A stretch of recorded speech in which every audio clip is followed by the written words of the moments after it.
Liberty lovers, and welcome to the Liberty Mike podcast, broadcasting from an undisclosed location in the heart of Dixie. I am Michael, and I'm here with Liberty Larry. How's it going? I'm doing all right. How are you? Pretty good. Sweet. We managed to get to the podcast without killing ourselves. Or concussions or anything. Anything. Actually, right? no injuries. Yeah. Using a ladder and a chainsaw is not a good mix, folks. That is not something you generally want to do. Yeah. But if you do, have help. Yeah. At least get somebody else involved, right? Yeah. You need somebody to call 911. I looked at that branch for like months thinking, I could do it. I can do this myself. Yeah. But I appreciate the ladder holding skills. Yeah. Because I had to extend my ladder all the way, which is pretty high, something feet. Yeah, I think. Pretty good ways up there. I think. I don't remember. Yeah. And it was kind of nerve wracking standing at the top of that thing trying to chainsaw a branch off. Yeah, right. But it all worked out. Such a bad idea. It is on every level. That branch needed to come down. Well, it did. I mean, we got it. Yeah. So. Except that my chainsaw ran out of battery. I had to finish it off with a bow saw. Luckily, there was only like a 1/4 inch of wood left. Yeah. So. Well, you kept yanking on it, and I was like, all right, 2 or 3 yanks, and it ain't came. We need to hit it with the saw, man. Yeah. If it had been loose and not resting on the other branch, which is why I wanted to get rid of it. It would have fell on its own, yeah. Yeah, I would have been able to twist it, and it would have come off. But oh well. It all worked out in the end, and nobody died. Yeah, I didn't have to call 911 or anything. Nope. Everybody's got all their limbs and fingers. Yep, I'll take it. All the appendages are still attached. And we're getting better at podcasting because we actually did a mic check before we started recording this week. So if we sound crummy, then it's it just shows how bad we are at this. Yeah, we know we don't. No, we always sound good. Yeah. I think our sound quality is, relatively speaking, very good. Yeah, I would agree with that. To the podcasts out there. Yeah. Including like big podcasts. Well, I was going to say, I listen to some pretty big podcasts, and I'm always kind of shocked when their audio isn't right. Yeah. Like, it's kind of annoying. Like, even some of my favorites, like places that I know that use some kind of third-party service to do their sound. Yeah, well, that are in the actual studio, because like at least one of them I listen to, like they're not always in the studio, but they are sometimes. Like, yeah. One of my favorite interview podcasts, the difference in volume between the host and the interviewee is sometimes just completely and totally striking. Well, like and you're either getting blown out by the one guy or you can't hear the other. Yeah, well, and that's actually my biggest pet peeve. I can deal with the quality not being great, but I can't deal with having to adjust the volume constantly because one person is louder than the other. Yeah, like really louder than the other. That's a problem. Yeah, sometimes that even happens with two like co-hosts. Yeah, like at least you have kind of an excuse for it if you're doing an interview. Yeah, because that person's calling in, you're like doing it through Skype or Zoom or something, probably, Discord, whatever. And they're on a completely different sound setup. Yeah, like if it's two guys sitting across the table from each other, like we're doing, there's really no excuse. Yeah, I say that we've done that before. It happens, but yeah, really no excuse. And if you have a third-party service doing, just as an example, the sound quality is definitely worse than it is now because, I've learned a lot in the 6+ years that we've been doing this. But go back to 6 years ago. Go to the Scott Horton interviews, March 2019. Which, by the way, we did that like in a park or something, though, or a courtyard. Yeah, it was the courtyard of the hotel we were staying exactly. in. Yeah. But we also lost Scott Horton's mic throughout, not far into it, and so I was having to rebuild it from what was picked up by our lavalier mics, and a lot of things were happening. Yeah, but even that does a better job of keeping the volumes relatively equal. Now I can't remember now, but I remember I spent hours on that trying to fix it. Yeah. Yeah, it just seems like, big professional podcasts ought to be able to do better. I listened to The Infinite Monkey Cage, which is done by the BBC. Oh, wow. Yeah. And their sound quality is terrible. Yeah. And they're usually doing it in a studio. Well, it's like, I guess they're doing it in a hall, but It just goes to show that government funding, it doesn't matter. It's always going to produce a horrible product. Well, yeah, there's the Benjamin Constant. I think it's Benjamin Constant that said, whenever government tries to do our business for us, they do it worse than we would and at greater cost. Exactly. And this is a shining example. Yeah. All right. Well, we were talking about the continuing resolution that they had extended through the weekend, essentially, last time. Yeah. Now it's passed. So it's in. Through the Senate. I don't remember how many months, 5, something like that. Yeah. While they negotiate, because they need all that time to negotiate. Not like they didn't know that this was coming. Right. Yeah. Well, and that's just it. They'll negotiate, get nothing done till it's like weeks before, and then try to cram something through. Like this is always the game. Yeah. Well, and that is the game.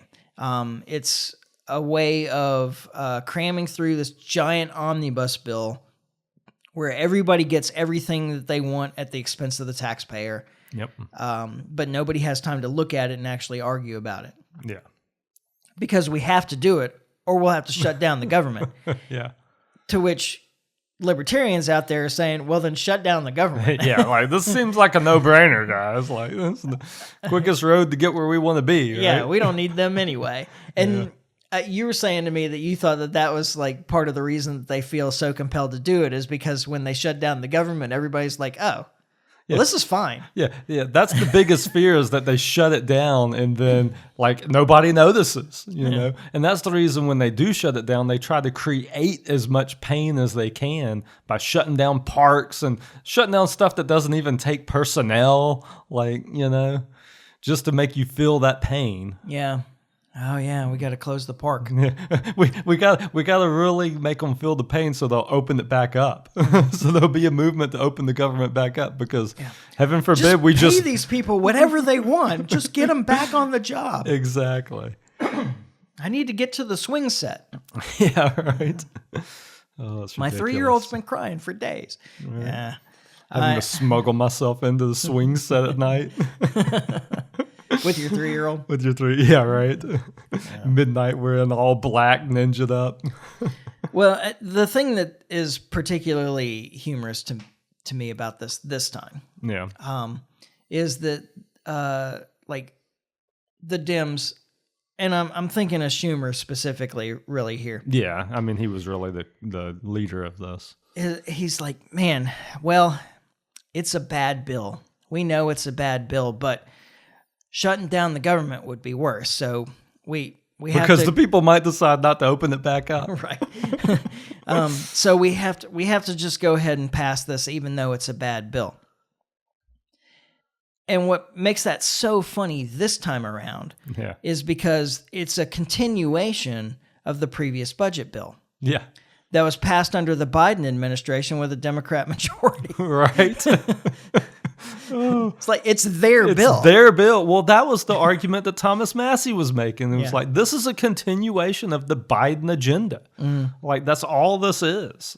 Well, and there's like very minor changes from the previous budget. There's like some expansion of defense spending, I think, and like, a couple of little things, but nothing major. No major changes, And so, but the like point you're making there, or that Massey was making, is actually a criticism of both sides. It just shows how ridiculously political the whole thing is. Oh yeah. Is that the bill that the Democrats pushed through and that the Republicans were fighting a year ago is now the bill that the exact same bill is with a different administration is now the bill that the Democrats are fighting and the Republicans are pushing. It's insane.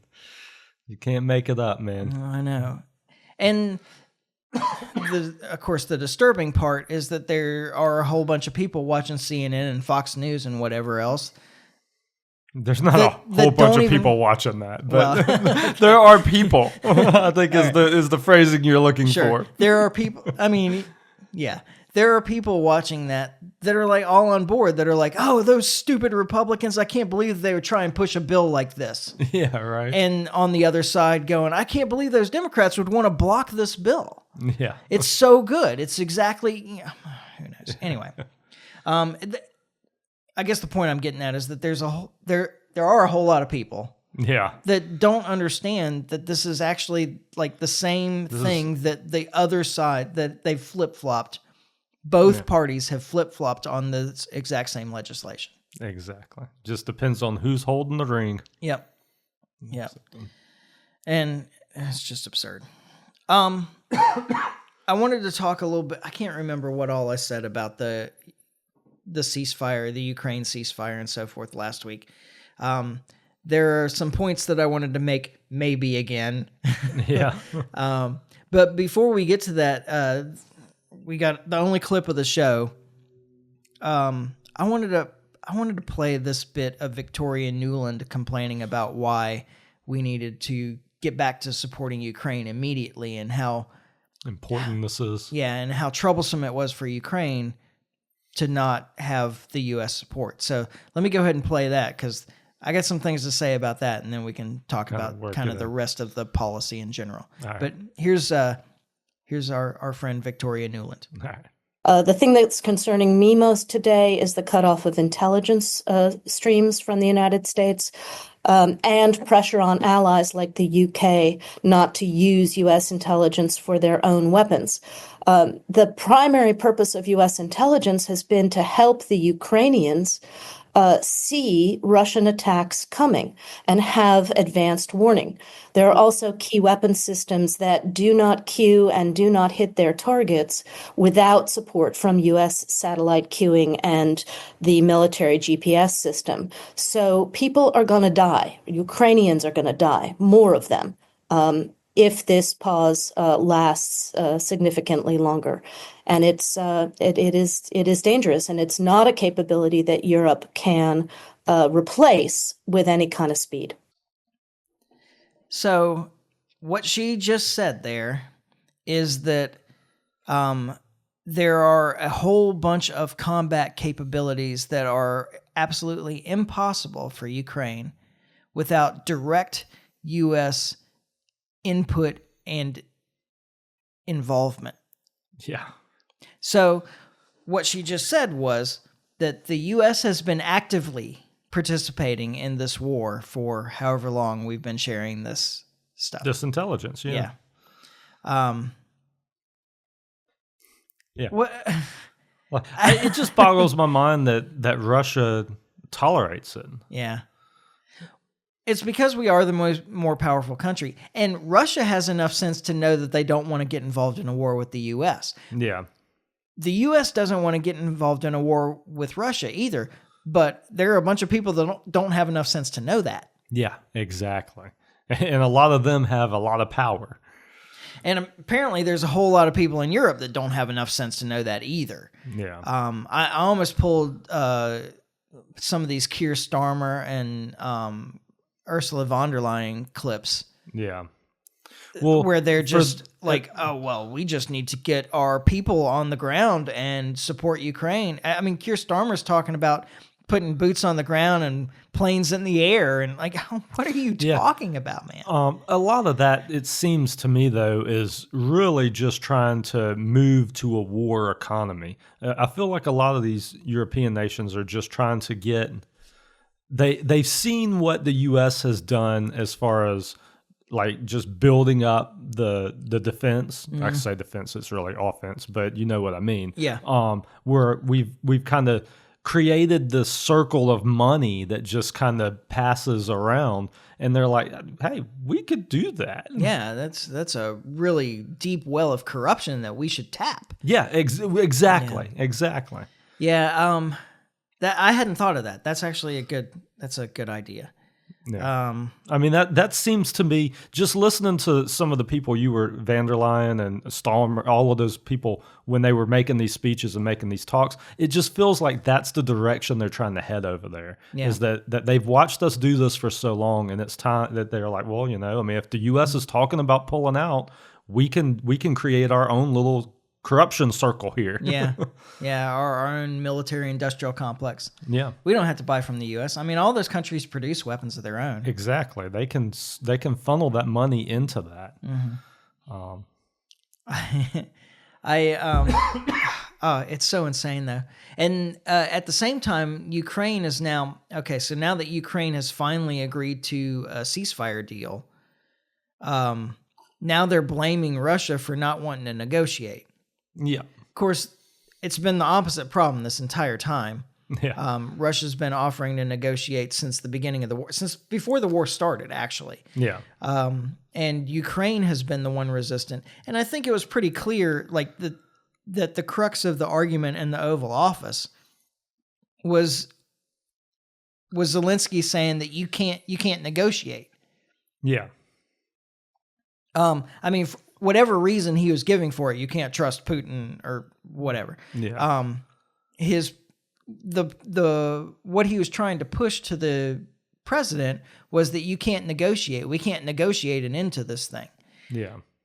And it's the only way it ends. Yeah, exactly. Yeah. I mean, truthfully, the longer you wait, the complete military defeat of Ukraine is another way that it could end. Well, and honestly, if we have Zelensky's way, that's where it will end. Yeah. Well, he's doing really well. You talk about a military-industrial complex. This guy has made some money, a ton of money off of this. Yeah, but he's still got to get out of there alive. Yeah. Well, maybe that's what the money is for.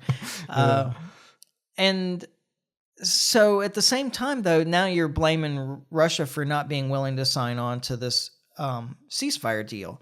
And what Russia has actually said is that we don't want to agree to anything that doesn't result in a permanent end to this.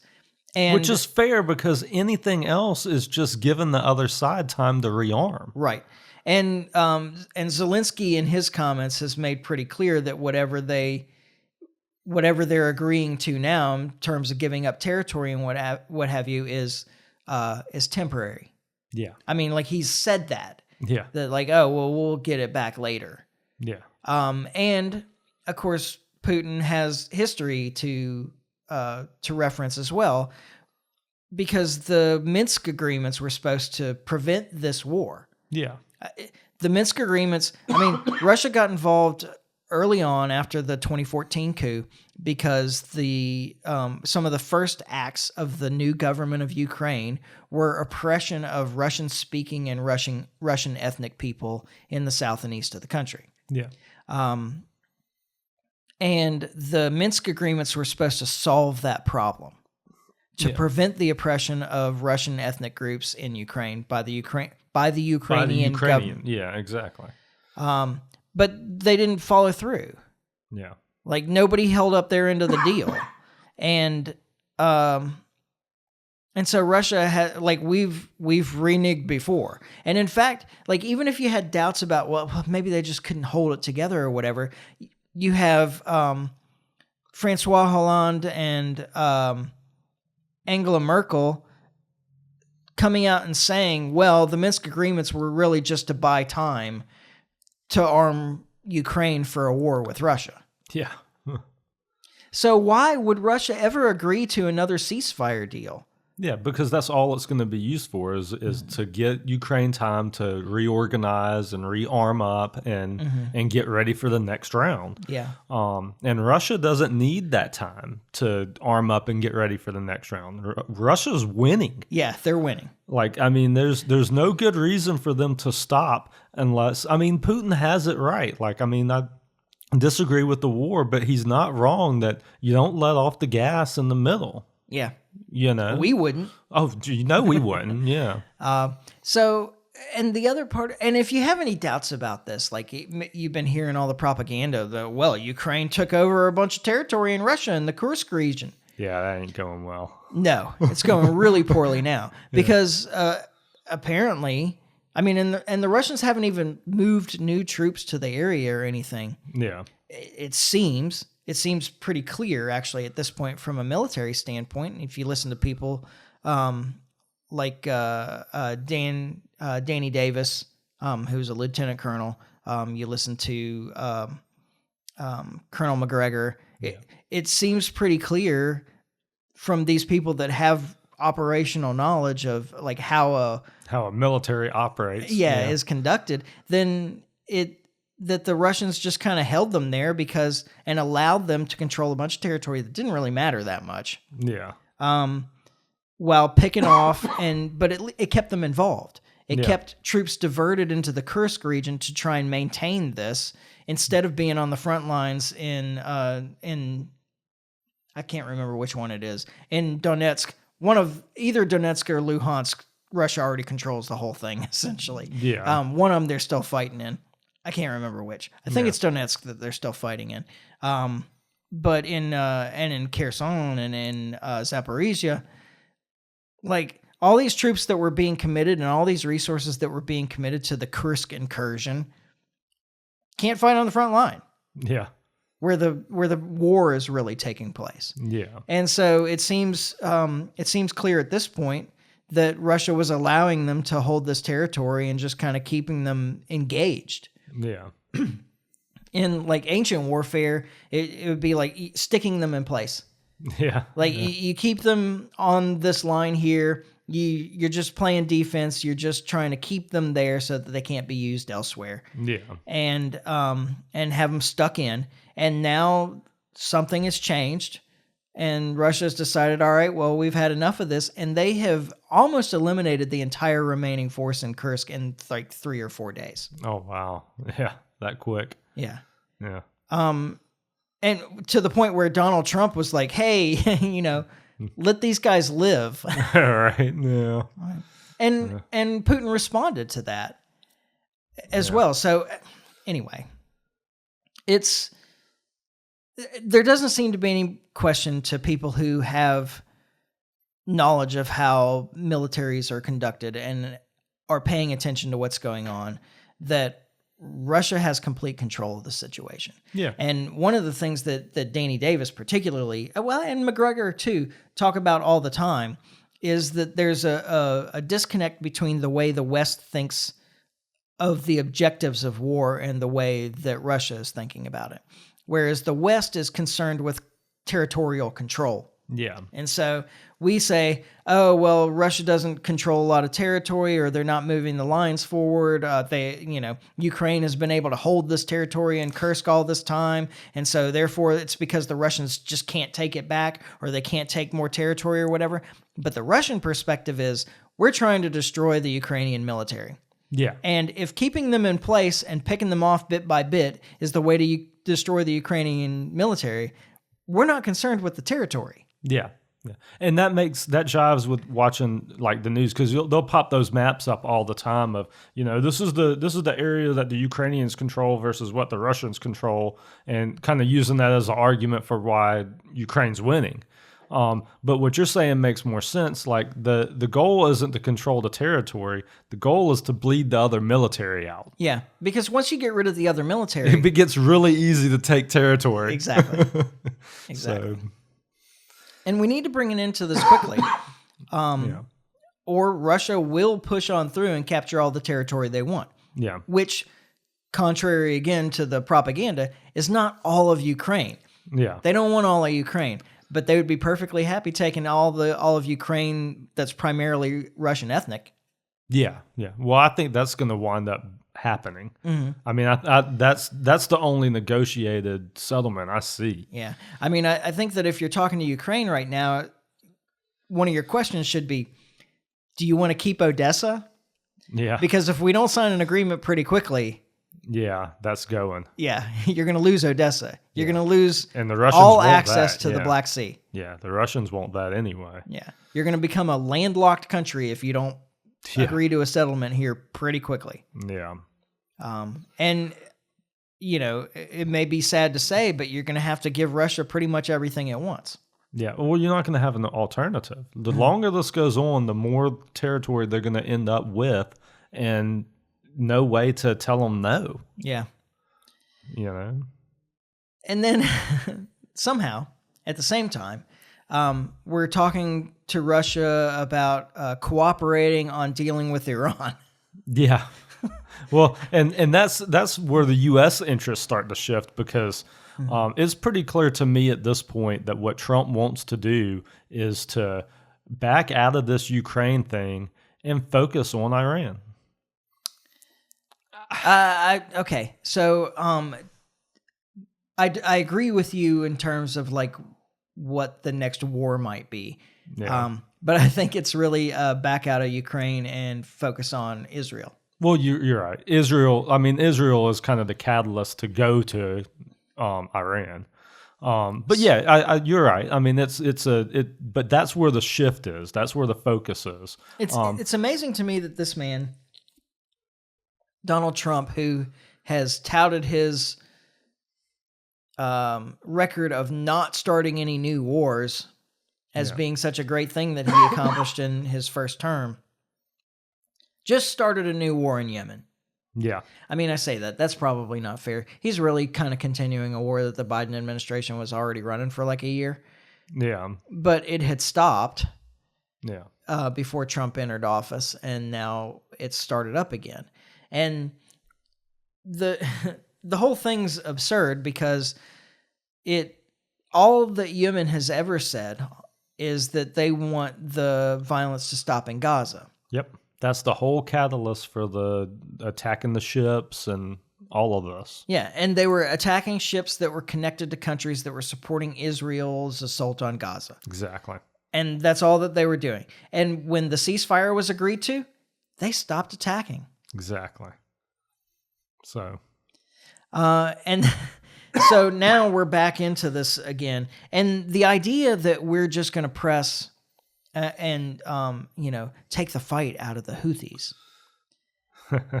It just doesn't understand the recent history of the Houthis. Exactly. Yeah. The U.S. was supporting a war that started off being Saudi Arabia and the UAE against the Houthis and then became just Saudi Arabia when the UAE eventually dropped out.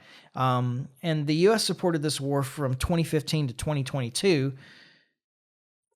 The UN is saying there are more than 350,000 Yemenis killed during the course of this war. Half of them from starvation or disease. I was fixing to say because they were going after like water treatment plants and like they were. I mean, fields this was of sheep and whatnot. Yeah, I mean, this was just the most brutal war you can think of. I mean, I'm sure we talked about it on the podcast a ton. Oh yeah, at the time, but I mean, it was the worst humanitarian crisis on the planet at the time. Mm-hmm. I mean, and that's the Houthis. Like that's the group. Yeah, that didn't stop them. Yeah, they still got fight in them. They've persisted through all of this. Yeah, I don't know what you think you're gonna do now. Yeah, send a few tomahawks over and say you did something because that's all that's happened so far. And the truth is that in terms of the Gaza conflict, there is a tremendous amount of international support for a two-state solution. Yeah. Tremendous amount.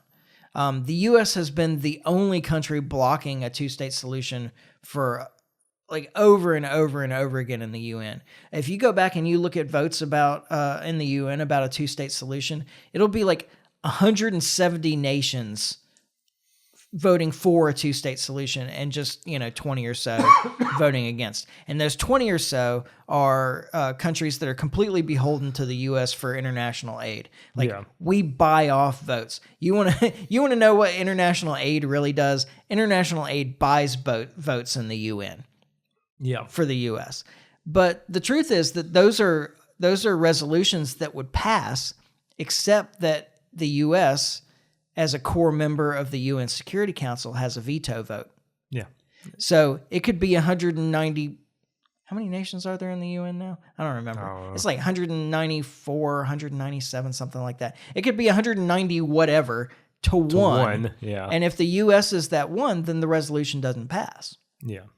And so the U.S. has been the one veto vote blocking a two-state solution for decades. Yeah. There's huge international support for that as a way of resolving the conflict there. Yeah. Going back to the 67 borders as a two-state solution. Yeah. But the Israelis are not going to accept that. No. I mean, they're just not. Like, it's just what it is. And I know, like, there are people out there that say, oh, well, the Palestinians are just a bunch of troublemakers. I'm thinking specifically of No Agenda right now. I hear this on No Agenda all the time. Yeah. But they're not the only ones. Palestinians are just troublemakers, and, all these nations that refuse to accept Palestinian refugees, that just shows because they don't want them in their country either. And, talking about Jordan and Egypt most of the time. Now, first off, almost half the population of Jordan is Palestinian refugees already. Yeah. Okay. So it's not that they refuse to accept Palestinian refugees. They're refusing to accept any more. Yeah. And Egypt has a huge population of Palestinian refugees as well. Yeah. The real issue there is that the West Bank, technically, even though it's been occupied by Israel for 50 plus years, belongs to Jordan. Yeah. And that the Gaza Strip, even though it's been occupied by Israel for 50 plus years, belongs to Egypt. Yeah. And if they accept all the Palestinian refugees off of those territories, they'll never get that territory back. No. Now, they'll probably never get that territory back anyway, but that's just completely forfeiting it if you let the Israelis displace all the Palestinians into the neighboring countries. Yeah. Then those territories become Israel's, and there's no way of getting them back. Yeah. Which is Israel's goal. Of I mean, course. that's what they're trying to do here. Yeah, absolutely. And then, of course, there's the Iranian connection, whatever. Oh, actually, before we move on from that, I do want to say, like, the ceasefire was working, and it was the U.S. and Israel that reneged on the deal. Yeah. The U.S. and Israel, after making the agreement, tried to change the terms and disconnect the release of hostages from the ceasefire. Yeah. Tried to make them separate things. So, and the Palestinians were never going to agree to that. Like, Hamas was never going to agree to that. Like, oh, well, we'll continue to release hostages, but we don't have to have a ceasefire as a result. Yeah. No, they're never going to agree to that. And the U.S. and Israel knew that and used it as an excuse to restart the war. Yeah. Primarily Israel, but with the U.S. blessing. Yeah. And so then there's the Iran issue, which, of course, the U.S. is threatening Iran with this. Like, if you don't stop supporting the Houthis, then we're going to hold you personally responsible. Good thing Russia doesn't feel that way about Ukraine, right? Us supporting Ukraine, right? Yeah. Or anybody else for that matter, I suppose. But the Iran doesn't support the Houthis really anymore. They support them probably ideologically in some respects. Yeah. But the Houthis, they're not. I mean, Iran has denied that they're giving weapons to the Houthis, and the Houthis' weapons clearly resemble Iranian weapons, which is really just evidence. We're talking about evolution now. Is really evidence that probably their weapons program started with Iranian help, but they've diverged from the Iranian models. Yeah. Like, they're producing their own weapons in Yemen now. They're not getting Iranian weapons. And even our own intelligence services agree that Iran has little, if any, control over the Houthis. Yeah. Iran can't put an end to this by telling the Houthis so. All right. Yeah. Like they're going to do what they want to do. Like, yeah. And in fact, the best option to end this is to stop the Gaza war. It worked before. Yeah. Well, exactly. But Israel isn't going to allow that. Yeah. And Israel has always had its sights on Iran, and U.S. power is the way to achieve that. 6 months from having the bomb. Yeah, for 20 years. Literally. There's a whole book called Manufactured Crisis by Gareth Porter that's about the farce of the idea of the Iranian nuclear program. Yeah. It's very well documented. He's a really great investigative reporter. And all of the information that has been given out over the years that's supposed evidence of the Iranian nuclear program is all farcical. It's all manufactured. It's made up. Yeah.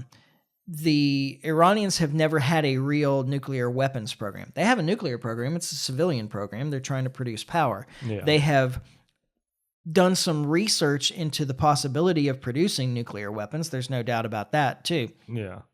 But they've never actually started trying to develop a nuclear weapon. Yeah. Never. Yeah. Now we're incentivizing them to.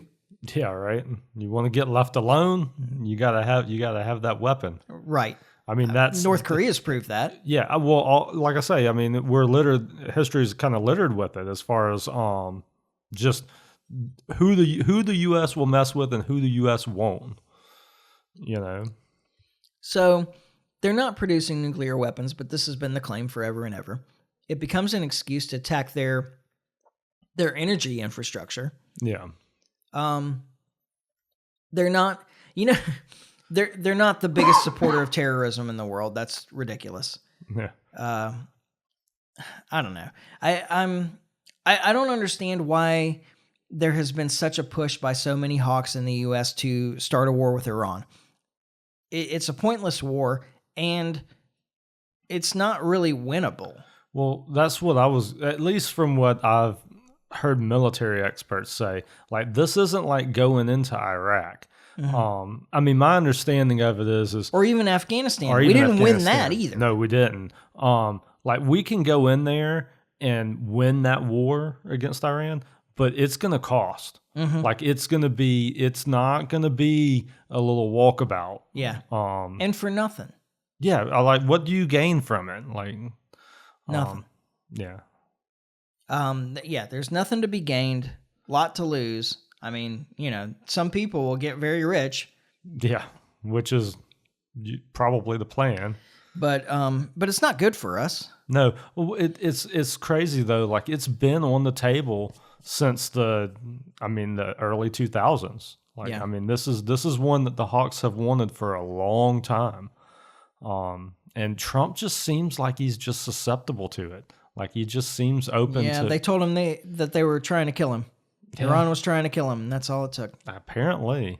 Yeah. I don't know, though. He was pretty hard on him in his first administration, he was, too. But he was hard on him, and he's the reason that, like, the biggest mistake of his first term was pulling out of the JCPOA. Yeah. Which is the Iran nuclear deal. That was absolutely the biggest mistake of his first term. Well, that and hiring John Bolton, I guess. But yeah. In Trump's defense, it sounded like he made fun of Bolton a lot when he had him on staff. So, I mean, we can kind of take some solace in that. Okay. Yeah. I mean, I've heard a lot of people say that he picked on Bolton a lot. So, well, good. Bolton deserves it. He deserves every bit of it. Yeah. But that was the biggest mistake. I mean, you had a good platform to ensure that they didn't develop their nuclear program past a certain point. Yeah. Which is what we want, right? I mean, that's what Israel wants, right? Like, and it was probably the best thing that Obama did in his term was make that deal. Yeah. Although it did, as long as we're making all these connections here, it also did lead directly to the war in Yemen. Oh, really? Oh, well, yeah. I guess so. There was that memo that was leaked where Obama said, we're supporting them in their attacks against the Houthis to placate the Saudis. The Saudis for the agreement with Iran. Yeah. So I guess we've come full circle right here. But getting in a war with Iran is a terrible idea, and they're not involved in this. Yeah. Yeah. They're not involved in this. And we don't need to be either. And the easiest way, again, to end it is to stop supporting the Israelis in their...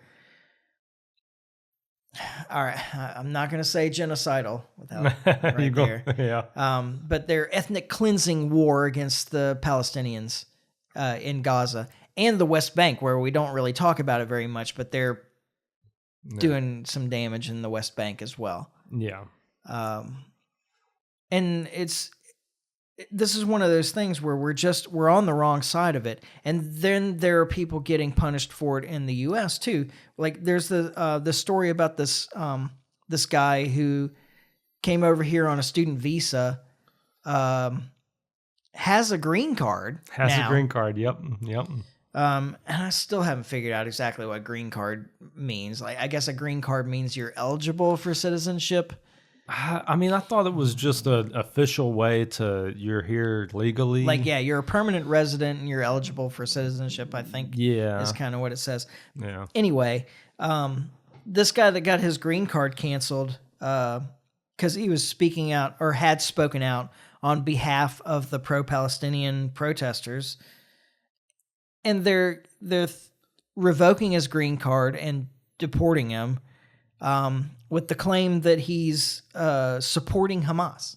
Yeah, and this is one that kind of irritates me because everybody I've heard that's on the other side of this argument, and I've listened to a lot of people on some cable news shows make the argument, they kind of talk out both sides of their mouth about it because they'll say, well, you know, he was the spokesperson when they were taking over the buildings, and I was like, okay, and the people, and I've heard them ask them, well, then why isn't he charged with that crime?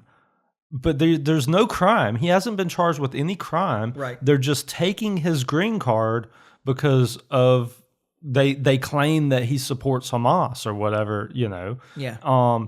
It's just it's wild to me. Like, I mean, if the claim is that he was the spokesperson when they were taking over the buildings and doing the riots and all of that stuff, then charge him with that crime and revoke his visa for that reason. Yeah. But that's not what's being done. And I just can't get a concise what he's done to deserve this. They're making an example of him is all that's really going on. And I almost pulled the clip of Rubio that probably most people have heard, where he's saying that he gets all worked up in this interview because they're challenging him about, like, well, what is the offense that his green card's being revoked for? Yeah. And he says, well, he was negotiating. He was a spokesperson and negotiating for people that took over buildings, and like he was negotiating for them, and that's a crime in itself. So okay, then that's my point. Yeah. Charge him with that crime then. Yeah. Well, what's the crime? It kind of, like, the way he says it, it sounds like negotiating is a crime. Like, somebody should notify the FBI. Yeah, right. Well, it's okay if you're the government. Right. And to me, that just seems absurd. Like, okay, so if he's a spokesperson or he's negotiating on behalf of a group of people, isn't he the nonviolent one? Like, yeah, right. You know, I mean, if you say that he participated in taking over these buildings or something, that's one way of approaching it. At least that makes sense. That could be a crime. Yeah. But the negotiator isn't the criminal. Right. And that is the most important point here, is that he has not been accused of any crime. Yeah, because I'm okay with if somebody with the green card comes into the country and commits a crime and is charged and convicted on the crime. Yeah, I think it's a good idea to revoke their green card and send them back where they came from. Yeah. But that's not the argument here. The argument is that he is opposing or supporting a group that is in opposition to the foreign policy goals of the United States of America. Like, this guy can have any impact on the foreign policy or the foreign policy goals of the United States of America. Like, this guy has no effect whatsoever. He's just speaking out against actions that the U.S. government is taking. He just has the wrong opinion. Mm-hmm. I mean, that's of all the people I've listened to try to make this argument, that seems to be all it boils down to. Yeah. Is that he has the wrong opinion, and if you have a green card, you either have the right opinion or you leave. Yeah. I mean, that's what I'm taking from this. We accept no diversity of opinion from people outside the United States. Well, but okay, who decides what the right opinion is? Whatever the foreign policy goals of the U.S. are. Yeah. I mean that's what they're defining it as. Yeah, the current administration. The current administration. So that could change too. Yeah. So by this logic, and by the way, this happened under the previous administration. Yeah. By this logic, the Biden administration should have been deporting every green card holder, every foreign visa holder that spoke out against the Ukraine war. Or wore a MAGA hat. Or yeah, sure. I'm just saying. Yeah, I mean, I'm trying to make a specific point here. I know though. you are, but I'm trying to mess it up. But now this administration is opposed to the war in Ukraine and wants to bring an end to it. So it's okay to be against the Ukraine war now. Yeah. But under the previous administration, it wouldn't have been. That would have been contrary to the foreign policy goals of the United States. Yeah. It just It's goes, arbitrary and it's absurd. Yeah, you can't run a country this way. You can't have a policy that operates the way they're trying to do this. It's just, you knew when Trump came in, you were going to get some good things and you were going to get some bad things. And it seems like this past week we've gotten a full plate of bad Trump. Yeah. Well, the other side of this, or I mean, I guess continuing down this path, is that, the foreign policy goals of the United States. But it's of no benefit to the United States. No. Well, that's like the oppression of Palestinians in Gaza is of no value to the United States whatsoever. In fact, it detracts from the security of the United States, our support for Israel in this war. Yeah. As shown by the Houthi attacking U.S. shipping. Yeah. As shown by the 9/11 attacks that were, at least in part, because of the U.S. support for Israeli government in their oppression of the Palestinians. Yeah. Yeah. Stated very plainly. Well, it's frustrating because it's America first, except when Israel's involved. Yeah. And it's Israel first anytime Israel comes up. Mm-hmm. Like, it's just, it's what it is. And it's very frustrating as a libertarian. Yeah. It's incredible, like, how much safer and more secure I believe this country would be, and how much wealthier this country would be for a number of other reasons. Yeah. If we disconnected our foreign policy from the desires of Israel. Yeah. Yeah, exactly. Man, like a recipe to really help this country thrive would be to do that and start cutting regulation. Yeah. And Israel's actually operating counter to its own long-term goals as well. I mean, it is, but at least it's truth their is that problem and not ours. Yeah. Yeah. Exactly. I mean, you're right. I should just leave criticizing the Israeli government alone. There's no sense in it. I have no control over them. Yeah. Let them sink their own ship. We don't need to go down with them. Yeah. Like, we've got a bigger ship. Like, let's just go. Precisely. So.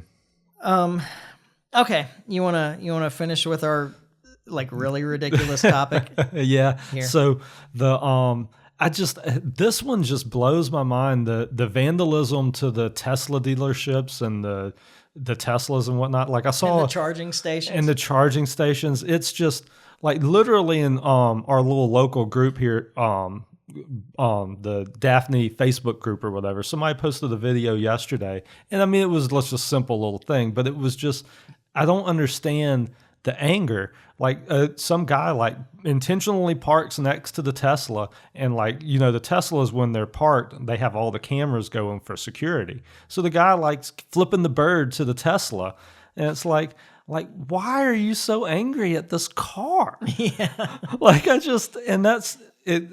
That robot, it's taking our jobs. Yeah. Well, it all goes back to, I mean, obviously it all goes back to Elon Musk, but it's like, it astonishes me that there's this much pent up anger over a guy that's just trying to reduce corruption in government. Yeah. I get the politicians being worked up and being concerned because they're their necks are on the line. Mm-hmm. But the guy flipping off the Tesla in the Sam's Club parking lot, why are you so? I don't understand it. Yeah, I saw my first Tesla. Was it yesterday or maybe the day before? I saw my first Tesla that had one of those stickers that had the circle with the line through it and Elon's name in it. Oh yeah. And they're like, well, then sell your car, dude. Yeah, why would you keep driving it if you feel this passionately about it? Yeah, I don't.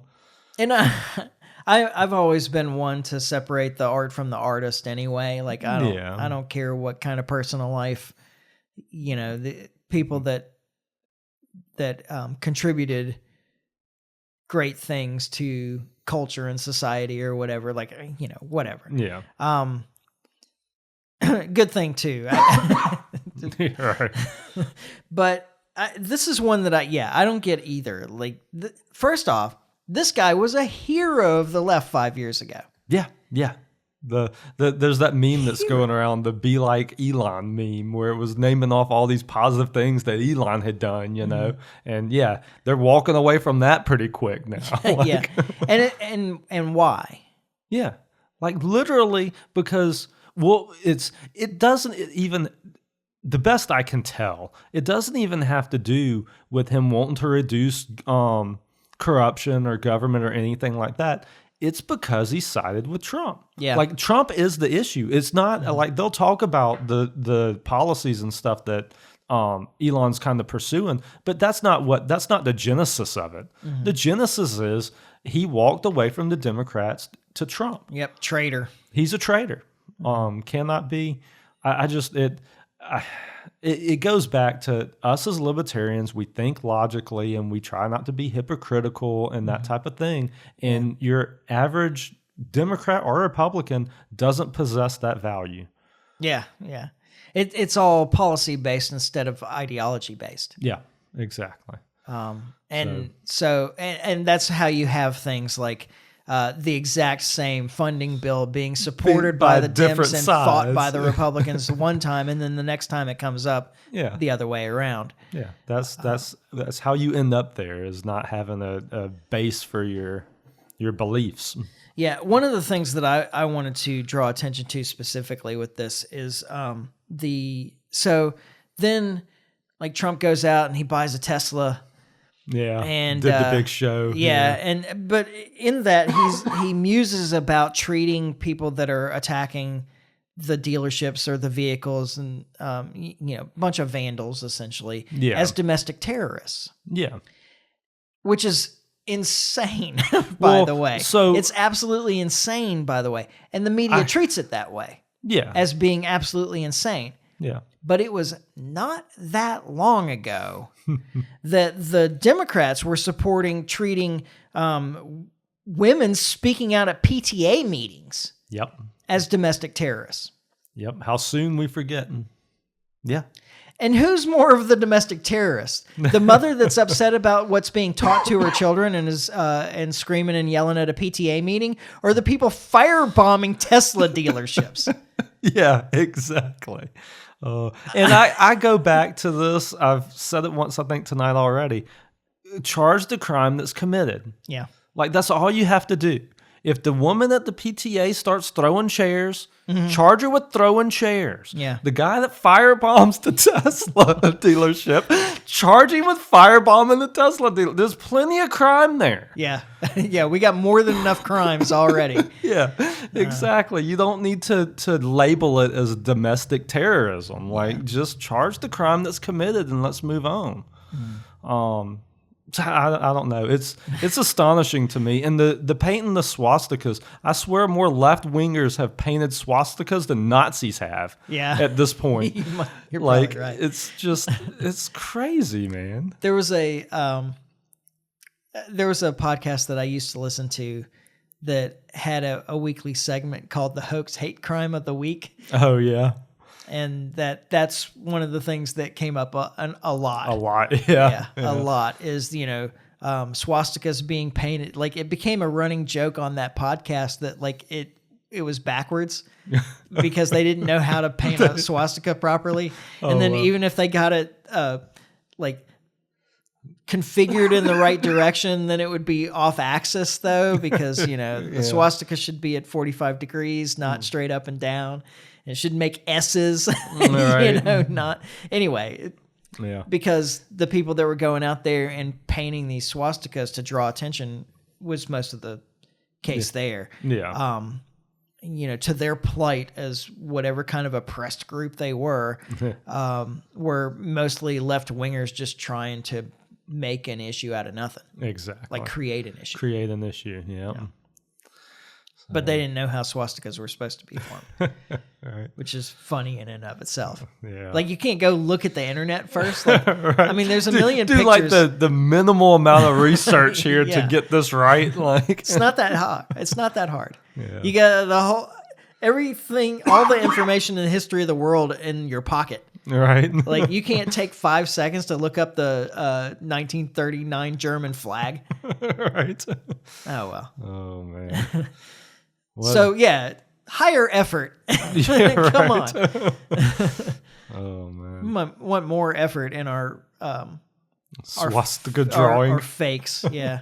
Yeah. Oh gosh. Well, yeah, it doesn't make sense. I don't understand why you would attack. Like, I don't understand any of this. It just doesn't logically follow. But if you really want a Tesla, it seems like now's the time. Yeah. I mean, I figure there's got to be some people, like, especially if you live in a blue state, like, Oh, you can dude. probably find some private sellers of Teslas that are taking. Giving them away. Yeah. Yeah. So now's your chance. But, yeah, and not only that, but I mean, it's a hassle to drive one right now. Like, because everywhere you go, you don't know if you're going to get attacked. Yeah. You know. Or the next charging station's already been taken offline. Right. So. How real time are those? Right. Be testing that theory. Right. Well, all right. Well, we can stop there, I suppose, and go get some food. Yeah. Feels like it's about that time. Feels like it's time to close her on out. All right. Well, keep a close eye on your Tesla. Yeah. You never know what might happen. Right. And if you're just trying to give one up, Michael at thelibertymike.com. Yeah. I'll drive your Tesla. Yeah, I ain't afraid. I carried a gun. So. My commute to work is 3 miles. Yeah. Right. This would be great. Yeah. And I think my car is dying. So it would really be great. Yeah. And it's a German car, so. Oh yeah, we know the history there. Yeah. Like nobody's drawing swastikas on those. I know. I should do it myself. Yeah, right. And then claim someone else did. Yeah. That's would be the hoax hate crime of the week. Yep, exactly. Because I'm an oppressed group for some reason. You drive a German car, Yeah, sure. and we know sure, what they sure. did. Don't worry. Yeah. All right. Well, let's see. We'll be back next week. As far as I know, yeah. Yeah. Just one more thing. It's at the Beef O'Brady's, right? Oh, yep. May as well announce this. People yeah. who made it this far. Yeah. If you are in the South Alabama area, at 1 p.m. this Sunday, which is what date? 23rd? Today's the 20th. 23rd. At 1 p.m. at the Beef O'Brady's in Spanish Fort, there is going to be the Baldwin County Libertarian Party's convention. Yep. There will be a couple of speakers. I'm one of them. Yeah. Our own Liberty Mike is speaking at the convention. I gave the keynote last year. None of you were there. Actually, there's probably some might people have been listening that was there. yeah. Yeah. But most of you weren't.